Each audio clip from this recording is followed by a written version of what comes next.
Hello, hello. I'm Natalie Webster, and this is Scientology Life After a Cult, where I share my story of growing up in Scientology and running for the hills, as well as my family's experience, because we were a family of 3 generations of Scientologists. My sister Lana is joining me today, and Hello. she has only started recently sharing her story. I've talked about it, I've shared some things, but for the first time, Lana is actually sharing from her perspective what happened, and so much of what she experienced I did not know about, which is when you think about it, we're close. We even live in the same state. It's not that we're not close. We've just not really talked about it. And so we are talking about it here. Hello to everybody who's here. I'm glad that you're catching a live gem. Hey, Jilly. Hello, gorgeous sisters. Thank you so much. Hi, ladies. Hi, Emily. Again, thank you everybody for joining. If you have not already, I would really love it if you subscribe to the channel. And if you enjoy this video, go ahead and like it as well. I would truly appreciate that. And if you've been here before, I'm so excited that you're here. I truly appreciate the support, the comments. I've been staying up, I got to tell you, a girl has been staying up too late reading y'all's comments, but I absolutely love it. Interesting side effect, though. I got a sidebar here for a second. Sidebar. In the time that even the short time I've been doing this, because I'll go home and I'll stream and then I'll read comments and reply and all that. I've been more busy in the evenings. It's dramatically cut down on my snacking, and I've actually lost some weight, which is awesome. So I think pretty much that speaking out and against Scientology and the abuses in Scientology helps you lose weight. Now, my sister here, Lana, she's not shared her story before. She's just started to talk about it. And one thing I was wondering that I wanted to ask her, and hello again to everybody in the chat. Hello from Scotland. I was telling my sister how people from all over the place join in on the chat, join on the replay. I call them my overnighters, because when I go to bed, there's a whole bunch of people in other parts of the world who tune in and who comment and who share, and I absolutely love that. One of these days, have you been to Scotland? Nope. You were gonna go, though. I feel like I was gonna go. you had a trip planned. Mhm. Yes, we need to go visit Scotland and find our Scottish family. I agree. Yeah, our Webster side of the family, our grandfather's from, Scotland, and he moved to Hawaii, or his family did when he was 6 months old. I did some ancestry.com research, and, we're from the Highlands. Ooh, the Highlands, I don't know what that is, but it sounds amazing. I would love to check it out. Power Lies to Paralyze. Also getting handsy, eh? Yep. We've got a story for you that I never heard before, and it just blew my mind when she told us. Hey, Lynn from Texas, good to see you. Emily here from Kentucky, and of course, our Canadian friend. Absolutely love that. Oh, you're from the Highlands. Wow, that's great. I would love to hear more about that. Well, you know what? Let's just set that. Maybe that should be a thing we set as a goal that you and I go to Scotland. Hmm. Yeah, I like that It idea. seems really far, but I think that that would be fun and kinda, like, find out, see if we can find some of our family. Good evening from the Netherlands. Wow. Wow. I spent 55 years in Kentucky. Wow, I've not been to Kentucky. Morning from Sydney, Australia. That's right. It would be about the morning there, and it would be our tomorrow. New sub, Scientology Audit Channel led me to you. Oh, that's so great. Pug face music. I love that. I love the names. I love that so much, and love Maddie. She wants to go to Scotland too, so I don't know. Maybe we plan a group thing. I think it would be kind of fun, and it's fun to travel with most of the people. Now, Lana, like I was saying, she just started talking about her story and sharing her experiences. What has that been like for you, Lana? It's been really good. You know, doing this came in the back of doing my ketamine infusions. Yeah, So, I am finished with my 6 sessions, and, so this is good timing. yeah.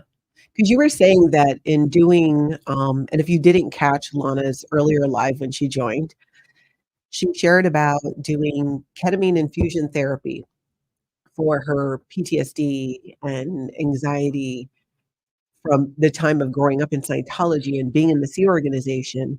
And you've tried different things. This is something that really has helped and is part of, and you stop me if I'm wrong, but Mhm, part, I think, I feel, of why you're able to do this.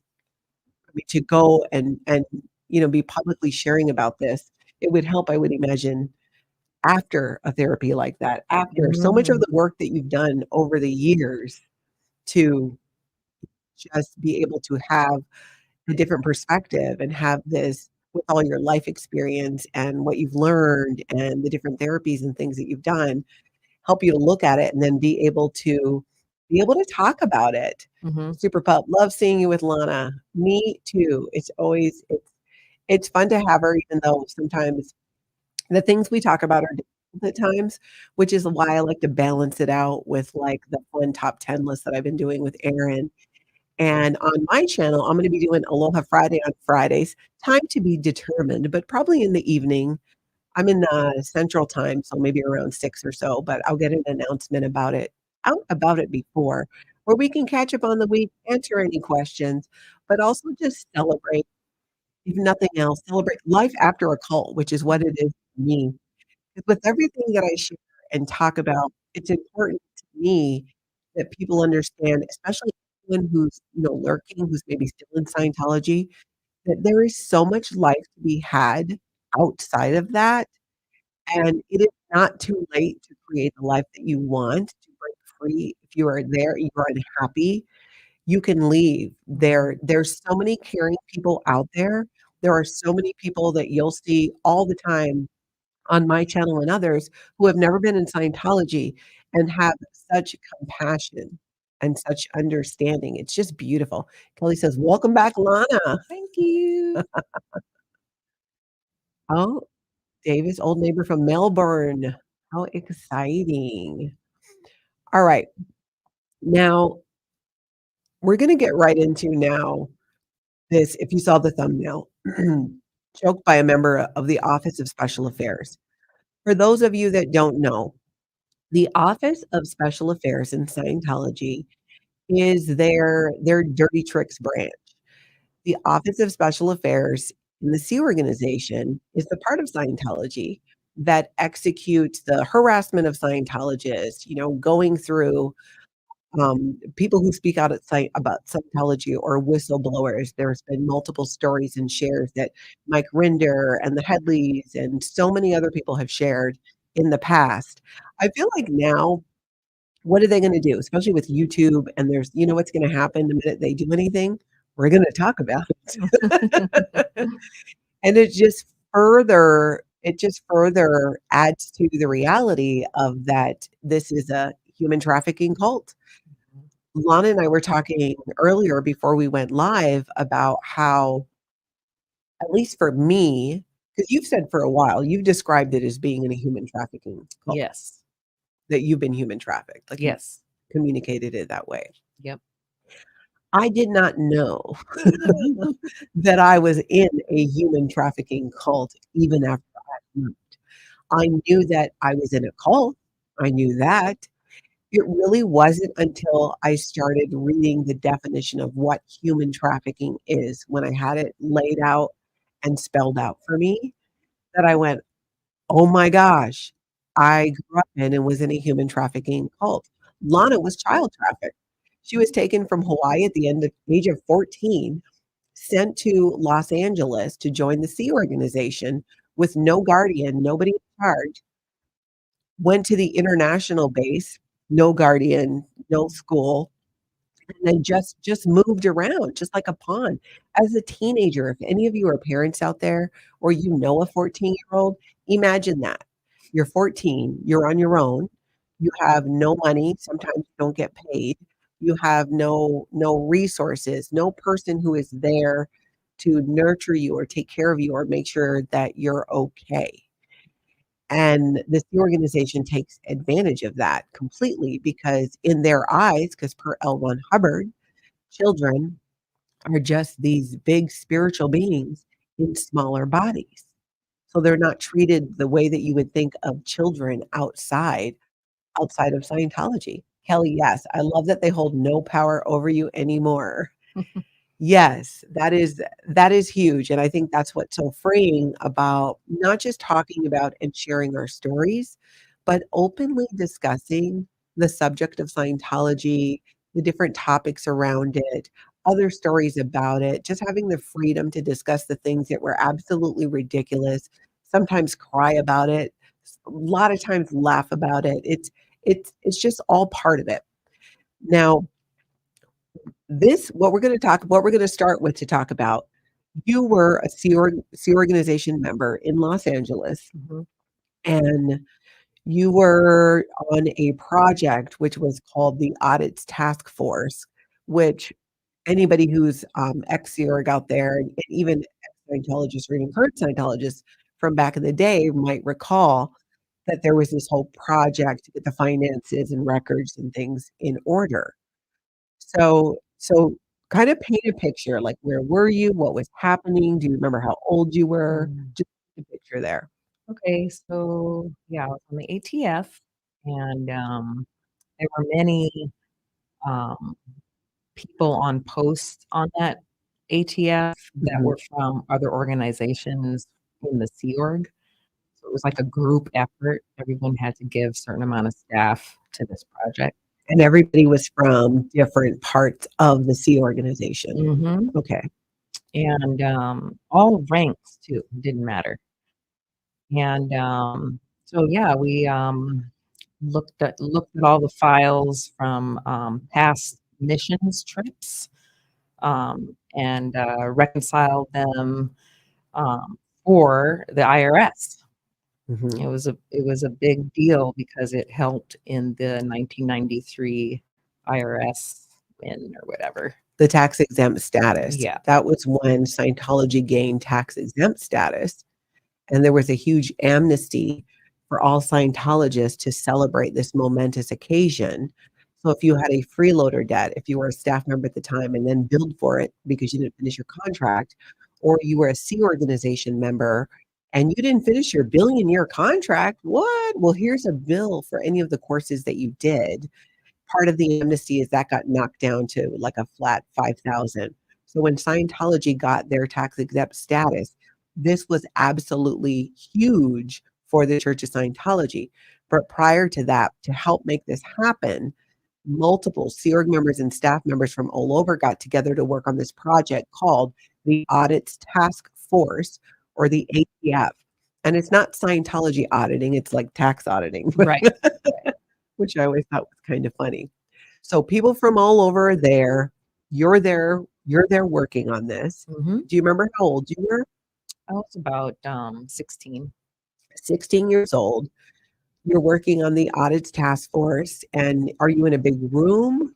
Yeah, there were multiple rooms, Mhm. and, I was assigned to many different rooms. Just kinda they had me from job to job. So in this particular on this particular day, what happened? Was anyone else in the room? Were you there alone? So, the room was filled, and then dinner time came, Mhm. and, everybody left except for me and another guy, Okay. and, I was just trying to finish some stuff up, and, so was he. So, Did you know who he was? I knew who he was. I Mhm. can't remember his name, but, we as a group played games together, we, laughed together, we, obviously had meetings together, so I knew him, and he knew me. Yeah, you felt safe at that time where you were. Right, and so, it's dinner time, so everybody left the room except for me and him, and And do you remember why you didn't leave? I was, trying to, finish what I was doing. Okay. And when he was ready to leave, he came up to me um, behind me and grabbed my throat. And this is someone who he worked for the Office of Special Affairs, Yeah. which is a really important point here. Do you remember what his age was? You were 16 years old. Was this somebody that was another No, teenager? he was an adult. And do you know maybe about how old he might have I been? guess in late 20s, early 30s. So late 20s, early 30s. He is obviously well into adulthood. Mm-hmm. You were 16 years old. Mm-hmm. And you're sitting there, you're doing your audit task force work, trying to finish it up so that you can go to Dinner. dinner. And so this guy comes up behind you, Mm-hmm. and what happens? He put his hands around my throat and he started squeezing, Mhm. and he just kept squeezing harder and harder gradually. And I'm sitting there, TR's in. Yeah, and that means so TRs when somebody in Scientology says their TRs are in, we're trained from especially the children in Scientology, when you grow up in Scientology, from a very young age, you do what are called training routines, where you basically learn to not react to certain buttons, to be there comfortably and not react. It's part of the way they condition you to take a lot of crap. I mean, that's the best way I can Mhm. think to describe it. So you were did you what were you thinking at the time? Were you shocked? I was shocked, and Mhm. I thought to myself as he was squeezing harder and harder, "Was is he gonna choke me out? Am I gonna pass out from this?" Yeah. And this was something just out of the blue, Random. just random. Mhm, Everybody leaves. You're mhm, now alone in the room. You're mhm, 16. This is a man who's in his, mhm. what'd you say, late 20s, Yeah. early Thursday. The hell am I talking about? Early 30s. And he comes up behind you, puts his hands around your neck. And it's not like a, No, not a massage, it was full blown. clearly hands around my neck squeezing. And to the point where you were worried that you were going to pass out. Yeah, so it just kept getting stronger and stronger, and, I didn't say anything, and, in a way, that was, in the Sea Org, for me, I was very suicidal, and, so in the back of my mind, I was hoping that he would, you know, render me unconscious so that I could at least go to the hospital or, get somewhere where, like, non-Scientologists could talk to me. Yeah, because you had been at that point, you were in the Sea Organization for 2 years Mhm. from the time you were 14 and completely isolated from having that any kind of connection to people outside and off the base. Right. So, this grown man, when you're 16, comes up behind you and starts choking you, and even then your thought is, "Maybe this can get me to a hospital where I could maybe get some help and get out of here," because that's something that was a theme where I mean, you wanted out of there. Yep. And I hope that I think you understand, and I think a lot of you do understand the mindset of she was indoctrinated from a very young age to, to not react, to not make a scene, to basically take abuse. Mhm. And how shocking too that it's just this is happening and you're thinking, "Maybe I'll go to the hospital, maybe I'll be able to get around some non-Scientologists," and he's saying nothing. Yep. Absolutely silent, both of us. Do you have any idea at all just why? Because I mean, that's the big question I is know. why? Why?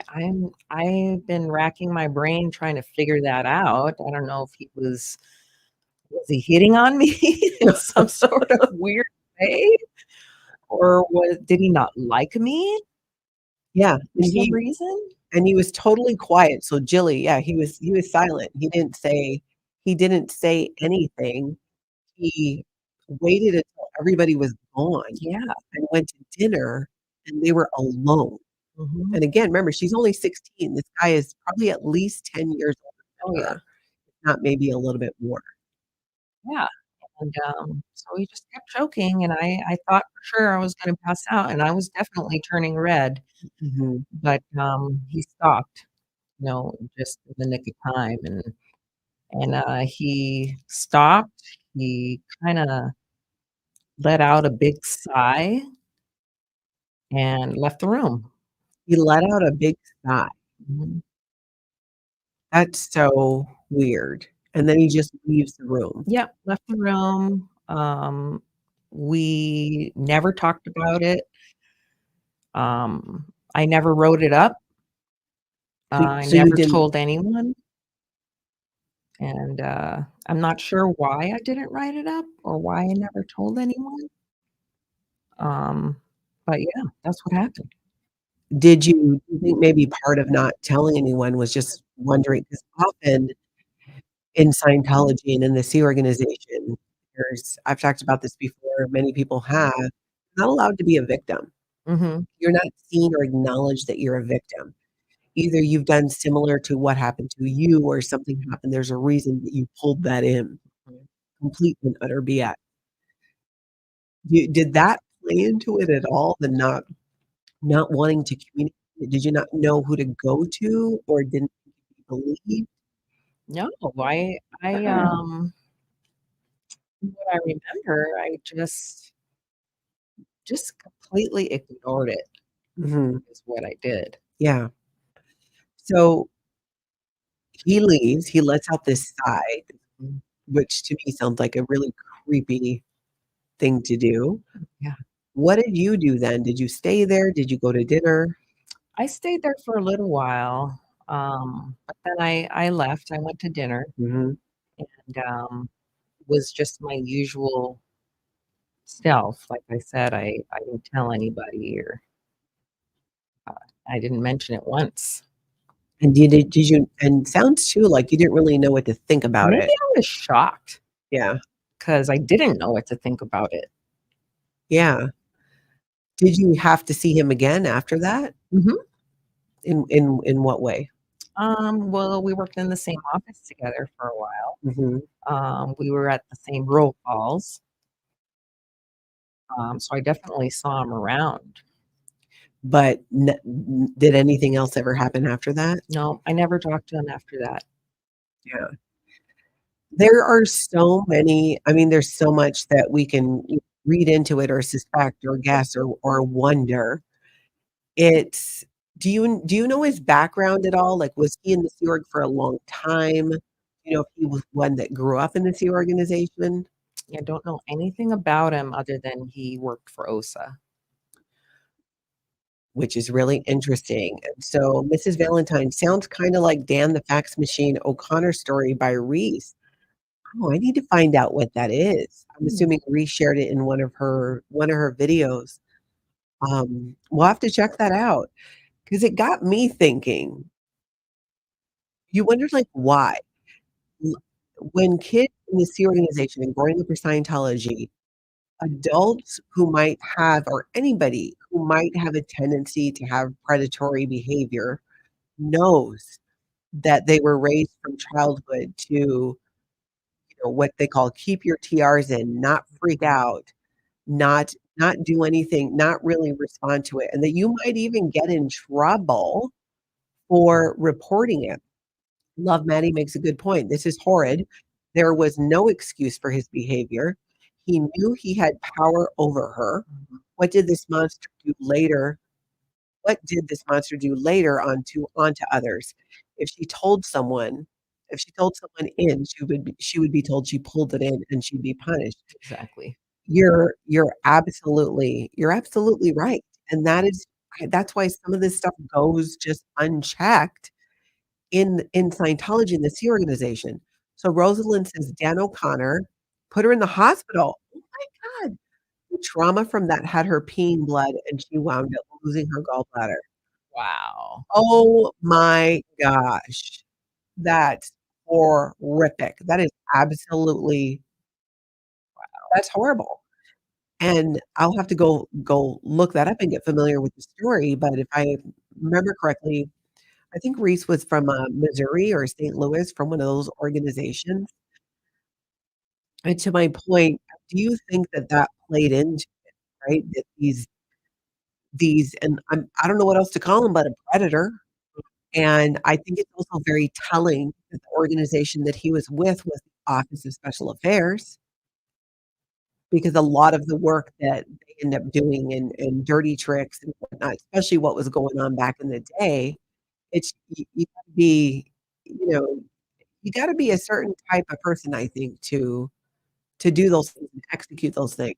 Mhm. I've done things that I, regret and don't feel great about as a Scientologist, but I've also been asked to do some things that were Office of Special Affairs type stuff that I just refuse to do. Um, it's very telling because I think that that plays into it as well because they know that there's nothing that will probably be done about it, right? And Mhm. he's what is your take on it? Do you think it was just kind of like a weird pervy thing? Some power trip? Power trip for sure. Mhm. Um, I didn't feel any perviness about it, but I didn't know enough about that Yeah, to think that, you yeah. know? And like you said, I think you were right too, just being shocked, having that happen. Mhm. I mean, have somebody come up behind you and be choking you. And I think a very interesting piece of this story, which I mean, someone shared like really similar happened to Reese. With Lana's story, it's the not reacting to it, the not you wouldn't even like it was well, he was choking you hard Yeah, enough that you were turning red and you thought you were gonna pass out. right. It's I mean, who does that? It's one of many things and behavior I think that will happen in these type of controlling groups and in the Sea organization. And like I said, the Office of Special Affairs, they look for certain types of people because of what they need to do for their job, definitely lacking empathy. I mean, it sounds like a real sociopath Mhm. type thing to do. Yeah. I mean, just really weird. Somebody had just made a comment that it Lynette sounds serial killerish, scary. Mhm. I wonder how his behaviors progress. Exactly. That's exactly where my head went because serial killers, right? It Mhm. starts off, it escalates. They start hurting animals and then it goes from there. It just tends to escalate. Dog's Rule sounds very pervy, especially the sign at the end. Exactly. Mhm. That's what's so freaking creepy about it. Yeah. When he sighed, I kind of felt like he was relieved, you know? He was relieved of some sort of stress or something. Yeah, so it was like a relief, like you could feel that energy of like that relief. Yeah. Oh my gosh. This is I could like vomit almost right now. That is and again, it speaks to that mindset. And he waited till everybody was gone. It was just Right. you. You were probably one of the younger people Mhm. on that audits task force, I would assume, Yeah. and that he knew he could manipulate and that you wonder. I wish that you could remember his name or who he was because it would be interesting to find that out. Do you remember about what year it was? Because maybe we can find people who are also there. All right. So 16, so it's 86, 87. It would have been 87/88. 87, 88. Okay, so 87, 88 in Los Angeles. If anybody was on the audits task force, was Dan there then? Yes. He Okay, was in a different he building. was in a different building? Okay, Mhm. so Dan's my was my first husband. So he was in a different building, so he would not necessarily have known. No. Do you remember which building you were in? I was in the main blue buildings, Main building? upstairs from ASHO. Mhm.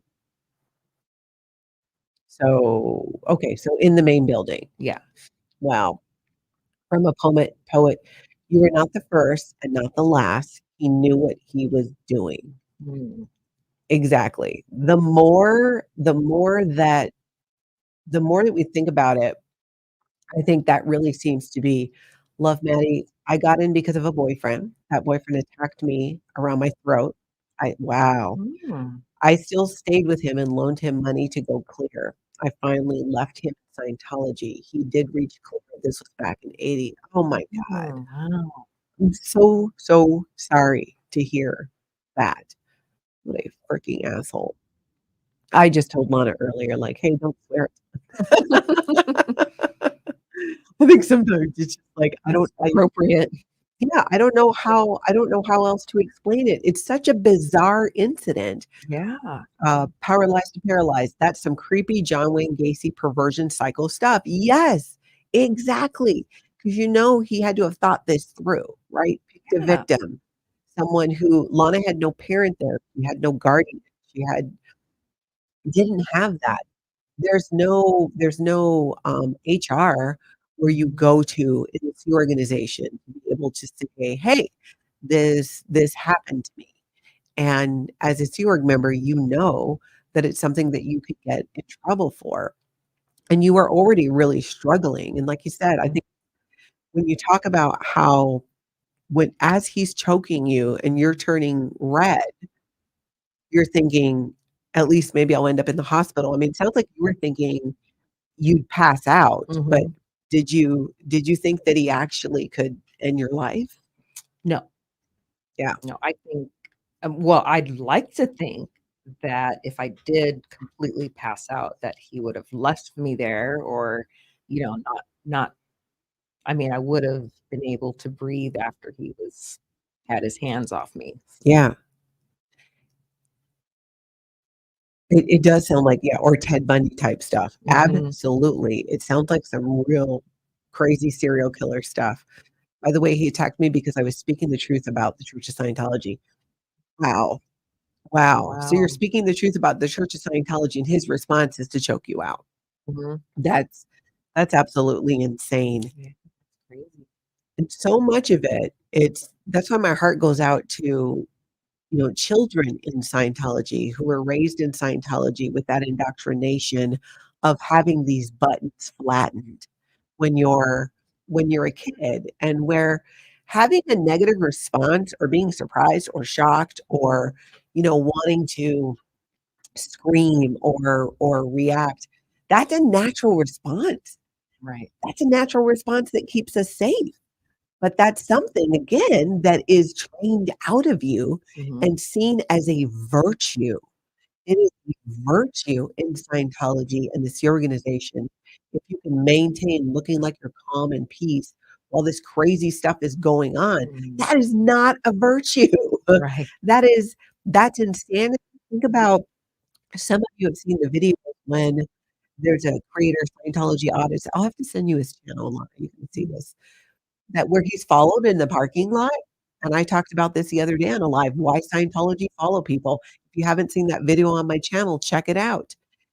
It is that when you look at the man who was following him, and you look at others too, that blank, kind of creepy stare is Mhm. part of the indoctrination and the training to not so that you can withstand a ton of emotional abuse and Right. obviously physical abuse and not see yourself as a victim.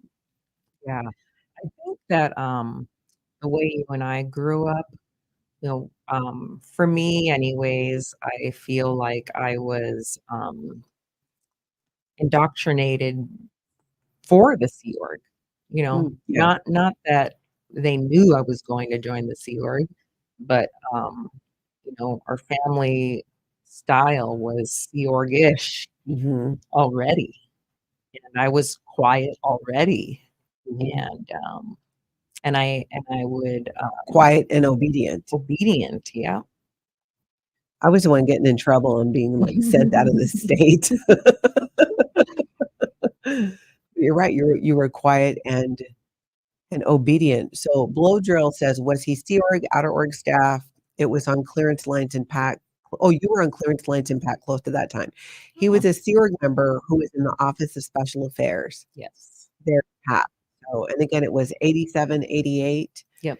Do you remember what he looked like? Yeah, he was kind of a short guy, stocky, Mhm. very wide-chested, little chubby, black hair, no glasses. Mhm. He wasn't married. Um, yeah, And he was in his he was a white guy. late 20s, maybe early 30s. Yeah. I agree, Lynette says we need to find out who this guy is. Trust me, girl. I wanna know who this guy is, Mhm.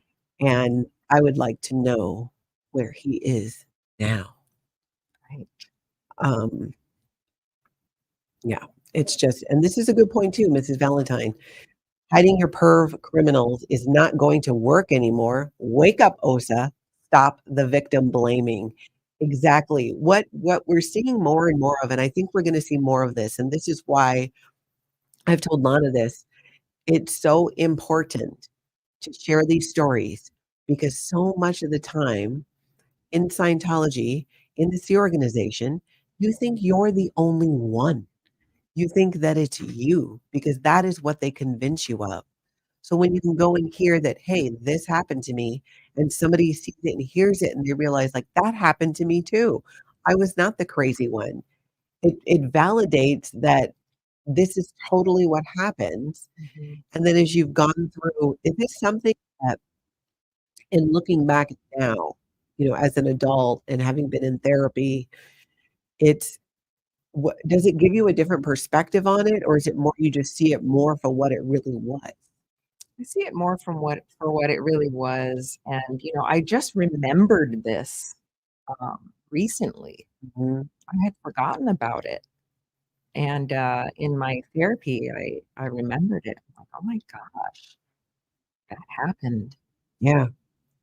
And that, we talk about that blank stare, that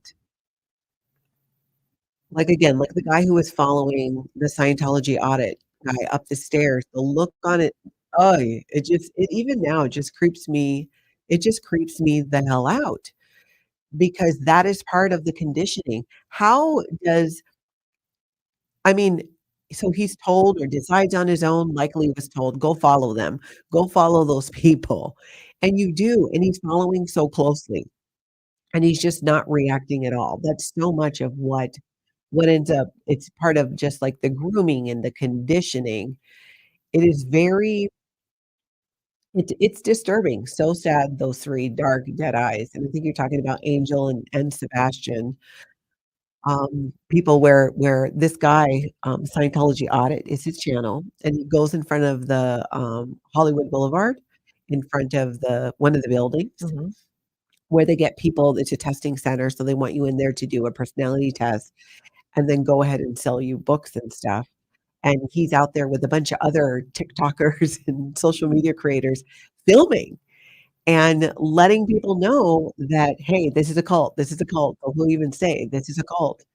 And it's crazy, like, they're stopping all kinds of people from going in the first place, right? Because it's one thing it's harder to get somebody out of Scientology than it is to prevent them from ever having gone in the first place.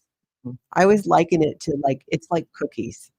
I love me some Oreo cookies. I can eat an entire bag. I have done this. It takes me a couple days, but I have done it, and think, "Oh, why did I do that?" What it takes to burn off those calories, the amount of time and all that and the effort is so much more than never eating the cookies in the first place, or at least not a whole bag, and it's kinda like that.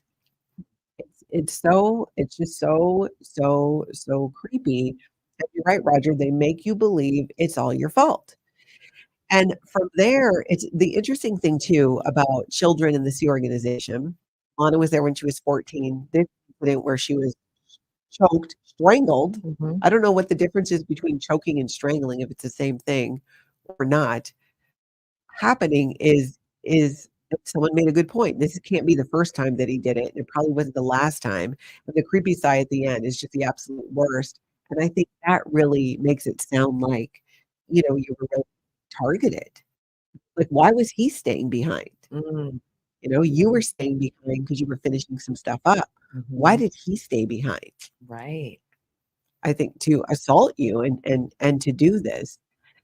So another interesting thing about the Sea Organization and Scientology when it comes to even if you're not a child, the way that they'll put people onto posts or jobs that they just have no business doing.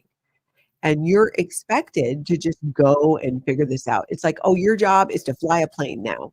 Go figure out how to fly the plane. Didn't you have an experience where you were put in an area that you had no business being in? Yep.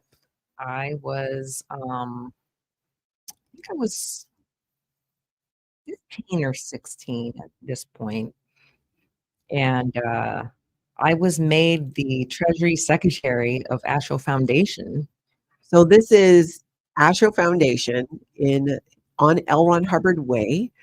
It is the organization that delivers what's called the St. Hill Special Briefing Course. It's this humongous training course, and it was delivered originally at St. Hill in England, and then opened the what's ASHO stand for again? American St. Hill. That's right. So the American version of that to deliver the St. Hill Special Briefing Course. And on L. Ron Hubbard Way, you'll know it because of the lion. There's a bronze, it's still there, by the way. Oh, Yeah. It was there when we were there, and that was a long time ago. It's like this bronze lion, and that's where that is. So you were sent there to be treasury secretary, so the person over the finances for the organization. yep. And you're saying what again? You were 15, 16 years Yep, old? yep. I've never been in a service organization before. Yeah. I was always in Management. or pack-based crew. So yeah, I didn't get a hat thrown over.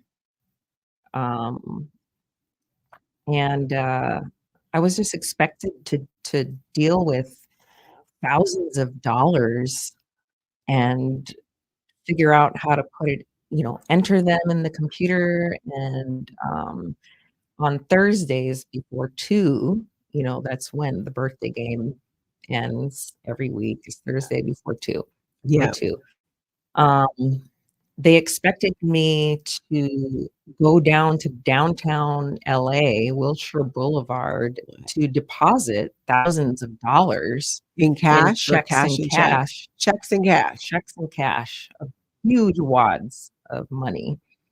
And I didn't even do the deposit slip. My senior did that. And How did you get to downtown Wilshire from? Because you're in Hollywood on L. Ron Hubbard Way. yeah, we have to make it go right, right?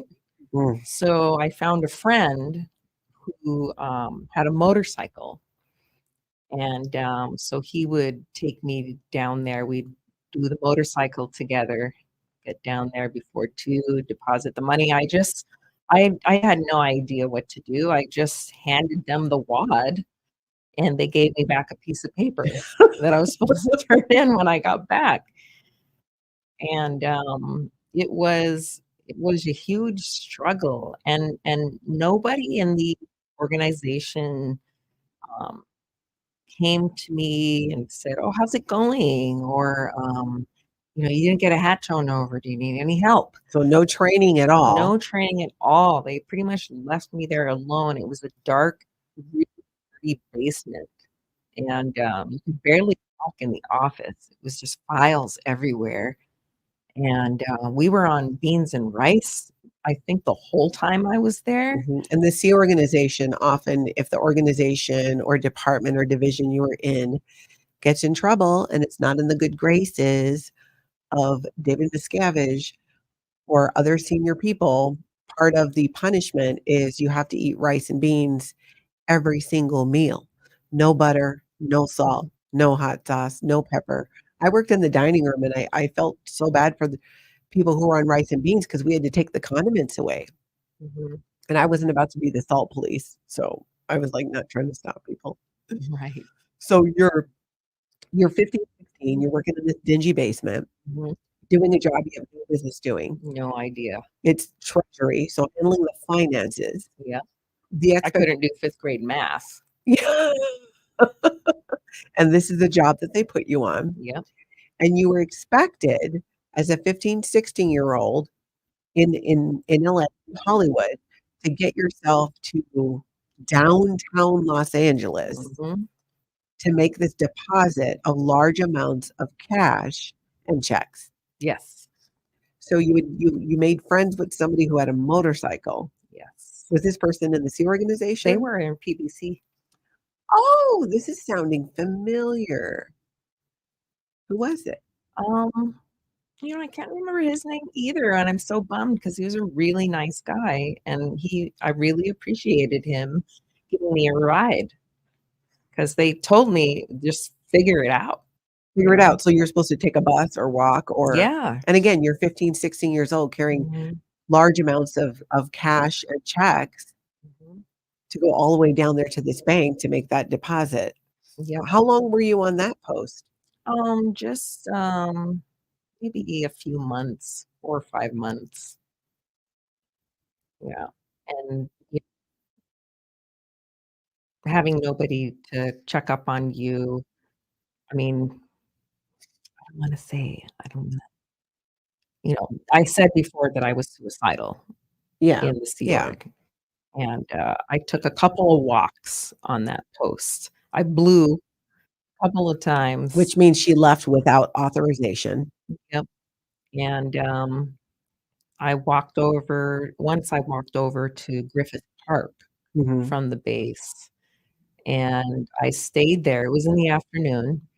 I stayed there till nighttime, um, and then I started walking back. It was pitch black, and cars were leaving the park, and, pretty soon, the coyotes came out, and, I'm like, "I'm gonna get torn apart by coyotes," and, so I'm like, "Well, I don't wanna really go out that way," but, right when I was going to approach the coyotes, a taxi came by. It's pitch black.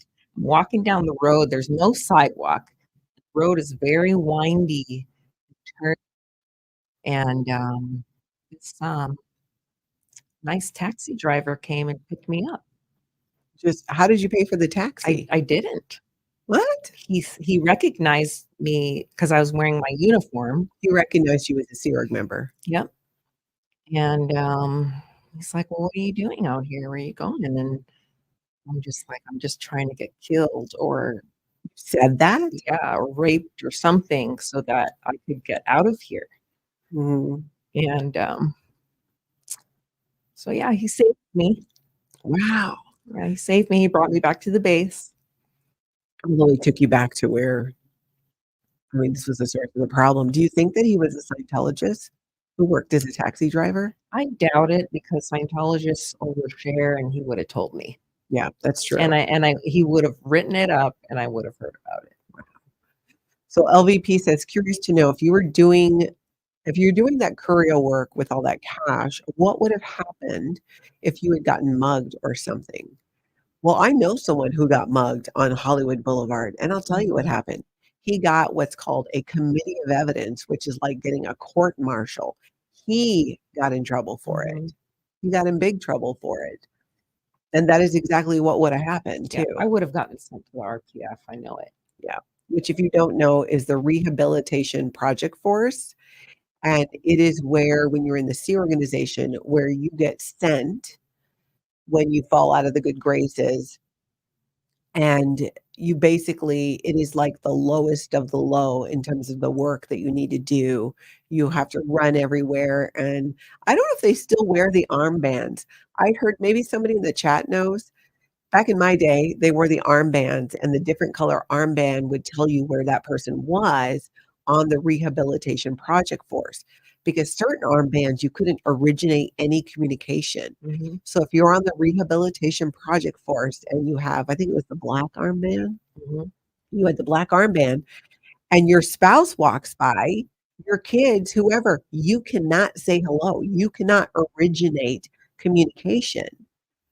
And as you move up in the program, then you get, like, I think, a white armband and then a gold armband, or maybe it could be the other one, I'm not sure, the other way around. mhm. But point being, you're right, it's and you're doing crazy. It's complete. It's not rehabilitation. It's reindoctrination Mm. is what it is. Mhm. Sometimes they put people on there who wanna leave, and a lot of times it's just they break you down that it's just too hard to want to leave, that you're just, "Fine, I'll stay then. Fine, I'll stay then." Just make us sending big hugs, Lana. Aw. Love that. I thought they closed the RPF. Maybe. I mean, not that I don't know. I'm a little bit out of the loop on the day-to-day. But when we were there, it was definitely still a thing. And blow dressing, exactly right, Natalie. So I don't know if they still and you know what? If they say they closed it, they also said that they don't coerce abortions anymore, Mm. and we know that that's not true. Mhm. You know, they came up with another method. I heard they were enforcing IUDs. Yeah, I know. Just absolutely crazy. Rune, is there some kind of elite division within the Sea Org? I guess it depends on tell me what you mean by elite, because there are levels in the Sea organization, some that are higher than others, which, yes, are considered more elite. It's very much it's very much like a there's it's a caste system. If you're at this level, they don't want you being married to somebody who is at this lower level because people want you sharing or talking about what's going on Mhm. because you need certain clearances be at that upper management level. So I guess in that regard, the Commodore's messengers, as they were called, were considered to be elite. They ran around and were considered that they were delivering, L. Ron Hubbard's communication when he was alive. That's what they did. But later it was they just ran around like little enforcers, Yep. and they were usually kids. Yep, and they weren't very respected They were, yeah. because they were young and, Mhm. yeah, they were just kind of you could definitely use policy to stop policy with them. Yeah. Blow drill, I was in CMO IXU at PAC in '89. Oh, Oh, okay. So we'll have to you have to you'll have to connect because I don't know if I ever got your name, Blow drill, or not. But, yeah, so how old were you then? Because in '89, you would have been what, 17? yeah. Turning 17. You were because your Mhm, mhm. birthday's not till the end of the year. Right. Yeah, no, exactly. So Nancy's saying, "But couples don't talk about anything to each other anyway, even OT3." That's right. That's the operating thetan level 3 where you find out all about Xenu and body thetans. No, couples do not talk about that. And in the C organization. So somebody said Dylan. Oh, that's right. That's right. So yeah, Dylan. So 1989, he would have been 17, 18 years old. So in '89, and I was there too. So in '89, I was in the state organization or I had already been pushed over to the Continental Liaison Office, which is like middle management. Dylan Gill. That's right. Sounds familiar to It me. really does. Yeah, your name sounds really familiar. We need to find each other on social media, so hopefully we can Mhm. see a picture of you. I'm easy to find on social media, Natalie Webster on Facebook, and let's see. We'll now we gotta see a photo and see if we can figure this out. So you were on clearance lines for CFP. Well, oh, interesting. Thanks for naming me, everyone. Sorry about that if people weren't supposed to do that. It seemed like a lot of people knew already. Mhm. So, um, it's interesting though. There's when you're able to start putting, connecting the dots and somebody is often, somebody knows if, let's go back for a minute to the main topic of this video, which is when you were strangled by an adult when you were 16, male who worked for the Office of Special Affairs, who waited for people to leave the room to do this and gave a creepy sigh at the end. Um, Marie's saying my birthday is December 30th. Yours, Lana. 29th. Oh, real close, real close. Not a secret. So you're saying with Blow and his name is not a secret. Maybe he was just joking then about outing him like that. Yeah, that's right, that's really close for a birthday. So this you're the treasury person, you're doing these deposits. What happened? Where'd you go from there? Where did I end up from there? I think I ended up back at PBC. Which is the estates organization. It's called Pack Base Crew. That's where I started my sea organization career, at the bottom, at the complete and utter bottom, because, you know, I wasn't trying to, like, work that hard. Did you know Mike Gilchrist? I was joking. Oh, okay, you That were sounds joking. Thanks for familiar. letting me know, because I felt bad about that. Mike Gilchrist. Gilchrist sounds It familiar, does. doesn't it? Yeah, that definitely sounds familiar. But if anyone, again, we're looking at, was it 87, 88 when the choking incident happened? That would have been 87, 88. 87, 88, Los Angeles, in the blue buildings, on the audits task force, Mhm. which was a special program that people were working on to get stuff ready for the tax exempt status that the church did end up getting.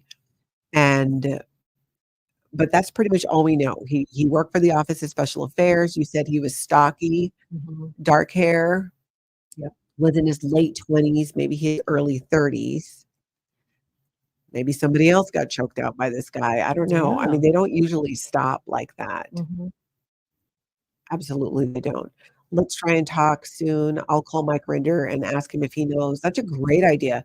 He was the Mm. CO OSA in at that time. Yes. Yeah, he might know. And so this guy, what your recollection was, he was with OSA PAC. Yeah. In fact, one long time ago when Mike Rinder came out, he visited you, Yeah. and I had a picture of a bunch of us from the ATF at Disneyland. I wasn't in the picture, of course, because I couldn't go. But he would be in that picture. Who else was in the picture? Um, Dan, My I ex-husband? believe so. Um, there were like 30 people in that Where's this picture. pic? I think I gave it to Mike. Mike Rinder? Yeah. Oh, we gotta ask him about it. He was visiting here? Yeah. Years ago, we used to have these ex Yorg reunions, and we went to Florida and Texas, and I hosted one in Minnesota, and so Mike Rinder and his wife came, and a whole bunch of other people who were in the Sea Org, and we went up north to this resort and had a great old time, Mhm. kinda, like, freely talking about what happened. We'll have to ask him about that. We'll have to ask him about that, but 87, 88, Mhm. OSAPAC at the time, and maybe somebody recognizes the behavior because you don't recall his name. Right. We'll have to see if he still has that photo too. I was at the Texas meetup with Shannon and Hero. Okay, I was there. So we must have met. Maybe that's why your name sounds so familiar too, because I might have met you there. I was there with my husband at the time. Um, that's right. Yeah, at the Texas one. I remember that. It was hot. It was really, really hot. Were there any other posts or jobs that you were put on like that where you were just completely not equipped for it, yet there was this expectation that you were gonna do this? Yeah. Um, one time in this is a not a funny story, but we can laugh about it. Um, in um, in Hawaii org before I went to the Sea Org, so I would have been 13 or 14. Mhm. Um, I got told I needed to give somebody a touch assist. So I'm like, all right. So I go into the little room, and here comes this big guy who's vomiting everywhere, Ew. and he just kept vomiting, and I was supposed to give him a touch assist. Mhm, and in Scientology, a touch assist is one of the assists, as they call it, where the person delivering it says, "Feel my finger," and they put their finger on the person someplace, and then the person acknowledges and they say, "Thank you." The only thank yous you ever get in Scientology is when you're complying with an auditing command or something like that. Then you touch the opposite side of, same thing, feel my finger, thank you. The idea being that your attention moves away from maybe if it's the vomiting guy, right? And it just puts his attention more in these different areas of the body or just more out of his head. So this guy's actively vomiting. Actively, uh, violently vomiting. So did he And have I'm like a a small bucket? girl. He had a bucket. Yeah, he Ooh. brought it into the room. It was splashing. It was Oh my disgusting. God. And so I'm giving this touch assist to this huge guy, and of course, I like a good little Scientologist kept my TRs in Mhm. again, Meaning and she did not react in any way. no, I didn't acknowledge his Vomiting. vomiting, or we didn't talk about it. It was just right into the touch assist, and then I was just hoping that he would get the win from the touch Mhm. assist sooner than later because I didn't want to be in that room anymore with him. And it smelt Oh. and it was just so gross. And this is an adult and you're 13, 14 years old. Yeah. Yeah. Yeah. That's crazy. I mean, just think about like you could have gotten sick, like gotten those Totally. germs. That's just absolutely disgusting. And if you're gonna have somebody do it, why are you sending I a know. freaking child in to do this?